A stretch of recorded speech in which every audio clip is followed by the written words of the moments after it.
ভারত বাংলাদেশ সীমান্তে 21 কেজি গাঁজা, 100 বোতল ফেন্সিডিল সহ গ্রেপ্তার 2 পাচারকারী।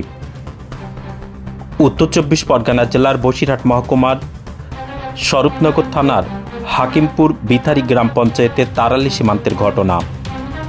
পুলিশ সূত্রে জানা যায়, ধৃত শাকিল গাজী বাড়ি স্বরূপনগরের বালতি নিত্যানন্দকাটি গ্রাম পঞ্চায়েতের আমুদিয়ায় এবং আসাদুল্লাহ মল্লিক বাড়ি বালতি নিত্যানন্দকাটি গ্রাম পঞ্চায়েতের নিত্যানন্দকাটি সীমান্তে। ধৃত দুইজন শনিবার ভোররাতে ফেন্সিডিল এবং গাঁজা বাংলাদেশ পাচার করার চেষ্টা করছিল। ঠিক সেই সময় বিএসএফ এই দুইজনকে ফেন্সিডিল গাঁজা সহ আটক করে 143 নম্বর ব্যাটালিয়নের সীমান্তরক্ষীর বাহিনীর জওয়ানেরা। এর সঙ্গে আন্তর্জাতিক পাচার চক্করের যোগসূত্র আছে কিনা সেটাও খতিয়ে দেখছে বিএসএফ ও পুলিশ।